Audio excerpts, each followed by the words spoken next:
I'm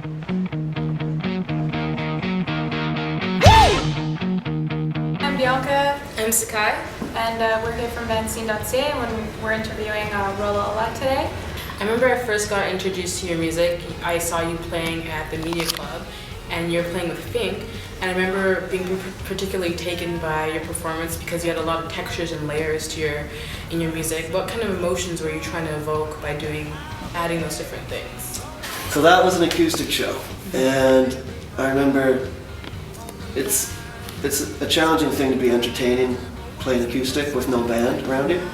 So I guess when I'm playing acoustic, I just try to be a bit more dynamic. So I play a few slower, mellow songs and then try to kick it up as much as I can without the full band there.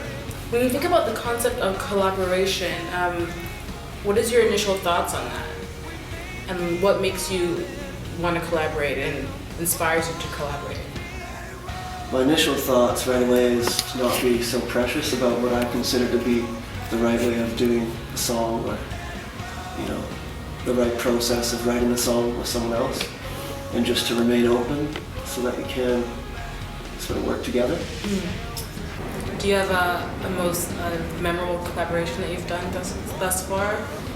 It's been kind of a highlight for you. Well, I was actually just in Los Angeles and I met some new friends down there, and I just felt a real kinship with sort of their attitude and approach to being in the studio and being really relaxed about the way songs develop. And I think that was really fun. It's especially great when you do get to meet new people. Yeah. That's always inspiring. Who would be one of your dream collaborations if you could? Something that you haven't had a chance to work with that you want to? Probably Neil Young would be a fun collaboration. Yeah. Kind of going forward to that, just wanted to talk about the internet. The internet is now like has a major role in the distribution of artists' music, especially sites like Bandcamp and online sites. How do you feel about that and its shift and how big of an impact it has on artists? I think it's great. I think there's more music now, more than ever. There's a new band, there's people putting up music every day. I like it for myself because I can just record something on my own and throw it up online and show my friends right away. It's really cool. It's great to take advantage of that.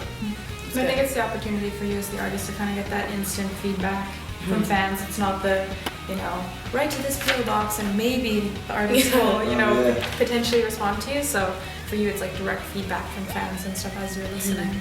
Definitely. Yeah, that's good. So something that I kind of noticed in your music is that there seems to be, and correct me if I'm wrong, there's a bit of like a country western tone every now and then, in that sense that your music seems to tell stories. So, kind of what are your thoughts on that? Do you feel like your songs have, a timeline on them and things like that? I think definitely, given the circumstances of just playing an acoustic guitar and singing a song without any other instruments going on, it's kind of, for me, it seems like the right way to go for writing and performing the song. To have it have a little bit of a story, because you're playing acoustic and people can hear the words. So yeah, I think that's probably why it has that sound, because I guess the western sort of country sound comes from playing acoustic guitar like that. Yeah. So, and I mean, when you're writing songs, do you find that a lot of them are kind of, from personal experience? And if so, how do you feel when you're actually performing those songs to a crowd or putting it out there to the public? How does that feel? Because it can be quite an intimate experience, performing. I think my favorite ones are the ones that are more sort of ambiguous, that can relate to everybody. Yeah. And maybe there's a story behind it that had some sort of personal reference for myself. But my favorite songs that I write are kind of, I feel like it's a story about maybe somebody else, or something that I've read or heard about, or being on stage and singing a song, like a love song directly to someone in the audience, that's like so personal.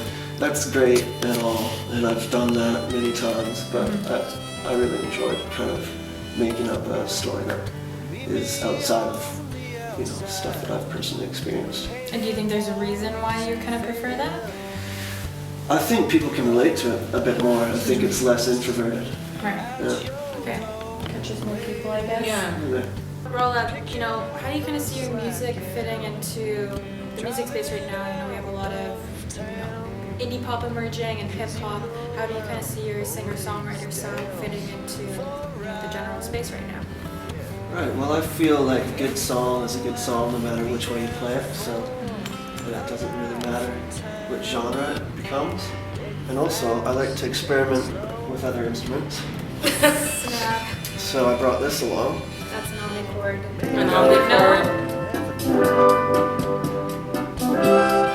And I can play my acoustic songs on this. Yeah. So cool. That's like genre bending stuff.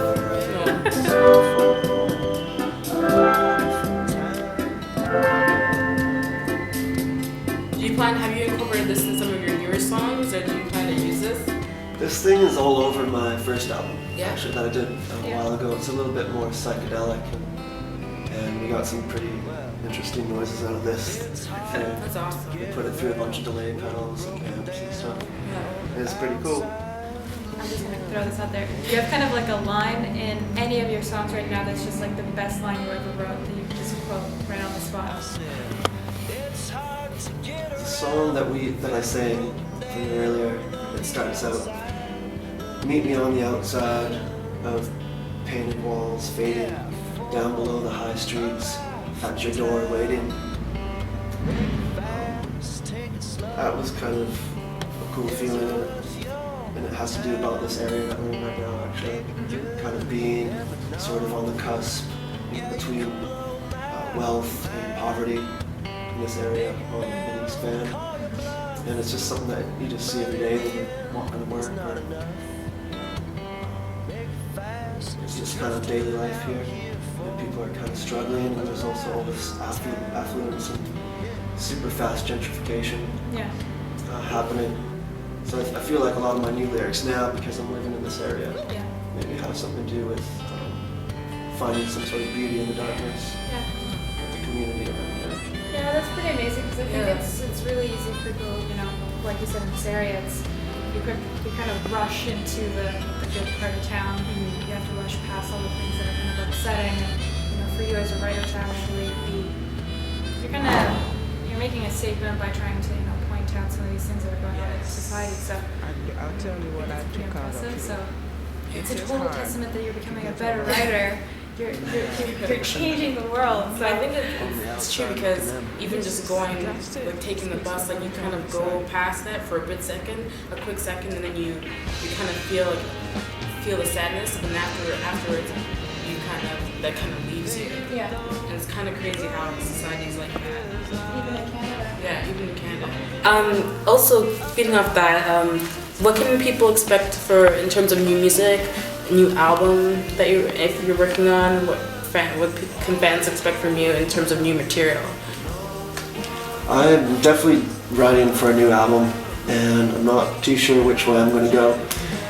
It kind of depends on if I get funding or not, but I'm able to record myself as well, so I have one idea that I'm just going to go out to a cabin and bring some recording gear, bring some friends, and just kind of do it, like kind of do it yourself style, which I think would be really fun. Yeah. And then maybe take it back to the city and mix it afterwards. But I'll definitely have a new album out in the new year. You're looking out for that? Oh, definitely. I think that's a great idea, though. We had a chat with James Vincent McMorrow a while ago, and his last album, he did the same thing. He kind of just, went recluse and recorded it on his own in his studio. So I think you'd probably get some really authentic kind of music if you're more secluded on your own. You're just focusing on the music. So it seems like a great approach. Kind of a fun question I like to ask. Who are some artists that you're currently listening to right now? I'm listening to a lot of the classics, obviously, like Neil Young, Tom Petty, Springsteen, just all the heroes, Bob Dylan, that kind of stuff. And then for newer music, I'm listening to a lot of Kurt Vile and War on Drugs. And then, yeah, all my friends' bands in town here as well. White Ash Falls, which I just played on my friend Andy's album. Oh.